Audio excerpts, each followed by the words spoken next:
Welcome students, welcome to AIR Gurukul. My name is Rohit Srivastava और इस session में हम लोग रिवर्सिबल वर्सेस इरिवर्सिबल प्रोसेस के बारे में समझेंगे।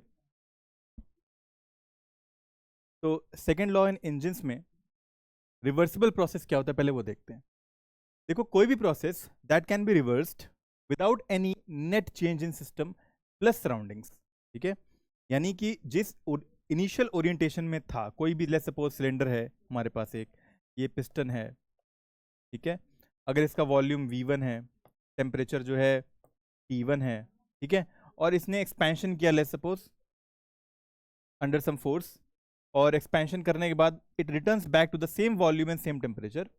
ठीक है, देन वी विल से कि ये कैसा प्रोसेस है, रिवर्सिबल प्रोसेस है। ठीक है, तो इसमें कोई चेंज नहीं होना चाहिए, without any change, that can be reverse without any change in system and surroundings, that process called as reversible process. ठीक है, अच्छा, इसके फीचर्स क्या होते हैं? सबसे पहला फीचर ये होता है कि इट इज इन्फिनेटली स्लो। इसको कहा जाता है क्वासी स्टैटिक। ये जो एक्सपेंशन हुआ, इस पिस्टन का मूव करना यहाँ पे, ठीक है, वॉल्यूम बढ़ना, फिर वापस उसी वॉल्यूम पे आ जाना, सेम टेम्परेचर पे आ जाना, ठीक है, ये बहुत ही स्लो होता है, इन्फिनेटली स्लो। ठीक, नो फ्रिक्शन, नो डिसिपेशन। हम ये मान के चलते हैं कि ऐसे प्रोसेस में कोई फ्रिक्शन नहीं लग रहा है इस पिस्टन और इस सिलेंडर के सरफेस के बीच में। ठीक है, कोई डिसिपेशन नहीं हो रहा है हीट लॉस के बीच में, बिकॉज अगर डिसिपेशन होना शुरू हो जाएगा हीट लॉस का, फ्रिक्शन हम कंसीडर करना शुरू कर देंगे, तब ये रिवर्सिबल नहीं कहलाएगा, बिकॉज तब सेम कंडीशन पे नहीं पहुंच सकता फिर ये, कहीं ना कहीं टेम्परेचर डिफर हो जाएगा, वॉल्यूम डिफर हो जाएगा। ठीक है,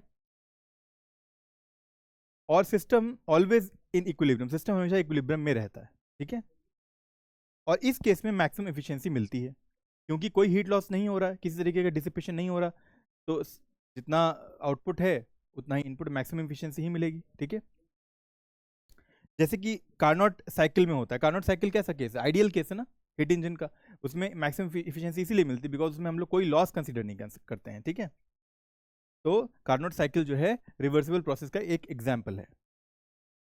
अब इरिवर्सिबल प्रोसेस में देखते हैं कि it is a real life process actually that can not be fully reversed. जितने भी रियल लाइफ एग्जाम्पल्स हैं, कोई भी इंजन ले लो जो रियल प्रैक्टिकल केस में यूज हो रहा होता है, वो सारे के सारे इरिवर्सिबल होते हैं, बिकॉज उसमें लॉसेस होते हैं प्रैक्टिकल कंडीशन में। ठीक है, वो पूरी तरह रिवर्स नहीं किए जा सकते अपने ओरिजिनल स्टेट में सारी कंडीशंस के साथ, बिकॉज उसमें फ्रिक्शन लग रहा होता है, हीट लॉस हो रहा होता है, टर्बुलेंस हो रहा होता है, ये तीनों चीजें हो रही होती हैं। ठीक है, इन तीनों में लॉसेस होते हैं, और उस केस में रैपिड एक्सपेंशन होता है। जैसे पिछले केस में हमने कंसिडर किया slow motion, right, very infinitely slow, यहां पर रैपिड एक्सपेंशन होगा। ठीक है, इरिवर्सिबल प्रोसेस में। जैसे कुछ एग्जांपल देखते हैं। फ्री एक्सपेंशन ऑफ गैस, कोई गैस अगर अपने आप एक्सपैंड कर रही है, ठीक है, तो उसे हम कंसिडर करेंगे इरिवर्सिबल प्रोसेस, बिकॉज अगर वो खुद ब खुद एक्सपैंड कर रही है तो वो वापस तो अपने कोई एक्सटर्नल फोर्स तो वापस नहीं लग रहा है ना कि वो वापस आ जाए अपने ओरिजिनल स्टेट में, तो वो रिवर्सिबल तो हुई नहीं। इसीलिए फ्री एक्सपेंशन ऑफ गैस कैसा है? इरिवर्सिबल प्रोसेस है। एक और एग्जांपल है heat flow across finite temperature difference. अगर कोई हीट फ्लो हो रहा है, लेट्स सपोज टी हायर है या टी कोल्डर है, आई मीन टी स्मॉलर है टेम्परेचर, तो कहाँ से हीट फ्लो करेगा? हाई टेम्परेचर से लोअर टेम्परेचर तक ऐसे हीट फ्लो करेगा, राइट। तो इस केस में हीट फ्लो तब तक करता रहेगा जब तक कि इक्विलिब्रियम रीच नहीं हो जाता, थर्मल इक्विलिब्रियम, राइट। तो heat flow across finite temperature difference, ये हाई टेम्परेचर से लो टेम्परेचर की तरफ फ्लो करता है। क्या ये रिवर्स हो सकता है? नहीं हो सकता ना, बिकॉज एक बार हीट फ्लो होना शुरू हुआ तो ये तभी जाके रुकेगा जब एक थर्मल इक्विलिब्रियम रीच हो जाता है। उसके बाद वापस लोअर टेम्परेचर से हाई टेम्परेचर अपने आप नहीं पहुंचा जा सकता, आई मीन हीट यहाँ से यहाँ नहीं लाया जा सकता अपने आप। ठीक है, रिवर्सिबल नहीं है इसीलिए। आगे बढ़ते हैं, अब कुछ प्रॉपर्टीज देख लेते हैं। पहली प्रॉपर्टी स्पीड अगर देखें रिवर्सिबल की, वो हम जानते हैं कि इन्फिनिटली स्लो होता है। इरिवर्सिबल की फाइनाइट होती है। हाँ, रैपिड एक्सपेंशन तो होता है, लेकिन इसको हम लोग स्लो नहीं कह सकते, हम कुछ कहेंगे हाँ स्पीड कुछ ना कुछ फाइनाइट अमाउंट की रहती है। एंट्रोपी देखें, एंट्रोपी को किससे शो करते हैं? डेल्टा एस से। तो जो एंट्रोपी होती है वो जीरो होती है रिवर्सिबल प्रोसेस के लिए, बिकॉज हम कंसिडर करते हैं कि बहुत ही स्लोली मूव किया, right, it goes to some extent, comes back to the same position, same temperature पे, सेम स्टेट पे, यानी कि कोई एंट्रोपी में चेंज नहीं हुआ, केओस रैंडमनेस सेम रही, डेल्टा एस जीरो रहा। इसमें इंक्रीज कर जाती है रिवर्सिबल प्रोसेस में, because chaos and randomness will increase, क्योंकि रिवर्स नहीं होने वाला, कहीं ना कहीं लॉसेस हो चुके हैं, टर्बुलेंस बढ़ गई है ना, तो इंक्रीज कर जाती है इसमें एंट्रोपी। इफिशियंसी रिवर्सिबल मैक्सिमम रहेगी, बिकॉज कोई लॉसेस नहीं मानते हैं हम इसमें। इसमें लेस देन मैक्सिमम होता है रिवर्सिबल में, बिकॉज लॉसेस होते हैं इसमें। अच्छा, प्रैक्टिकल कंडीशन कौन सा है? रिवर्सिबल प्रोसेस जो होता है वो आइडियल केस होता है, ठीक है। इरिवर्सिबल प्रोसेस जो होता है ये रियल प्रोसेस होता है। रियल लाइफ जो भी एग्जांपल, जो भी मशीन्स काम कर रही होती है, इंजन्स काम कर रहे होते हैं, वो सारे के सारे इरिवर्सिबल में ही आते हैं और उनकी एफिशिएंसी मैक्सिमम से कम ही रहती है कुछ, ठीक है। अब यहाँ एक क्वेश्चन दिया है कि two engines operate between same temperatures, ठीक है। One is reversible, other is irreversible, which has higher efficiency. किसकी एफिशिएंसी हायर होगी? तो जाहिर सी बात है कि अगर दो इंजन काम कर रहे हैं, दोनों सेम टेम्परेचर पे काम कर रहे हैं, ठीक है, तो एक रिवर्सिबल दिया हुआ है। अब जाहिर सी बात है दोनों सेम टेम्परेचर पे काम कर रहे हैं, दोनों एकदम एक जैसे ही आइडेंटिकल, तुम्हारे ये इंजन से एकदम आइडेंटिकल, कोई डिफरेंस नहीं है। तो उस केस में अगर ये दिया हुआ है कि एक रिवर्सिबल है और एक इरिवर्सिबल, तो जाहिर सी बात है रिवर्सिबल वाले की एफिशिएंसी मैक्सिमम होगी ना, बिकॉज रिवर्सिबल में कोई लॉसेस नहीं होते हैं, no losses, therefore maximum efficiency, ठीक है। एंड ऑब्वियसली इस केस में हम ये कहेंगे कि which has higher efficiency, reversible वाले की हायर एफिशिएंसी होगी देन इरिवर्सिबल, ठीक है। इस क्वेश्चन में दिया है कि engine A which is reversible has efficiency 40%, ठीक है।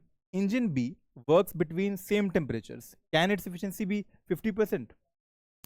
अब यहां पर ए के बारे में तो दिया है कि वो रिवर्सिबल है, ठीक है, और रिवर्सिबल की एफिशिएंसी हम जानते हैं कितनी होती है, 40%, जो कि मैक्सिमम होती है। रिवर्सिबल में मैक्सिमम होती है, उससे ज्यादा हो नहीं सकती एफिशिएंसी। तो इंजन बी चाहे जो भी हो, रिवर्सिबल हो चाहे इरिवर्सिबल हो, 40% से तो ज्यादा हो नहीं सकती ना एफिशिएंसी इंजन बी की। तो यहां लिखा है कि can its efficiency be 50%, which is not possible, right. Engine B की एफिशिएंसी 40% से ऊपर हो ही नहीं सकती। इंजन बी की जो इफिशियंसी होगी will be less than equal to 40%, 40% से कम ही होगी या बराबर हो सकती है, ठीक है। क्योंकि ये नहीं पता ना कि ये हो सकता है बी वाला रिवर्सिबल ही हो, तो अगर रिवर्सिबल होता है तो ये 40% रीच कर सकता है, जो कि मैक्सिमम एफिशिएंसी है, ठीक है। और यहाँ लिखा है कि फिर क्या 50% हो सकती है? नहीं, 50% पॉसिबल नहीं है। इस क्वेश्चन में कह रहा है reversible engine operates between 600 kelvin and 300 kelvin, find efficiency. तो ये क्या हो गया? टी हायर हो गया ना, ये टी लोअर हो गया, टी कोल्डर कह सकते हैं इसे। तो इसकी एफिशिएंसी का फॉर्मूला क्या होता है? हम जानते हैं 1 माइनस टी सी अपॉन में टी एच, 1 माइनस ये 300 हो गया, ये 600 हो गया, ठीक है। 1 माइनस 1/2 कितना हो गया? 0.5, यानी कि 50%, 50% एफिशिएंसी हो गई हमारी, ठीक है। तो अब जेई पॉइंट्स क्या हैं इंपॉर्टेंट, वो देखते हैं।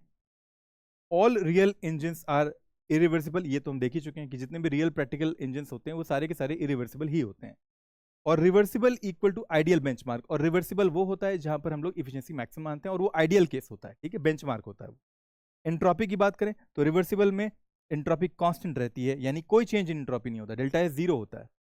लेकिन इरिवर्सिबल में केओस या टर्बुलेंस बढ़ जाता है, जिसकी वजह से इसमें एंट्रोपी इंक्रीज कर जाती है, ठीक है।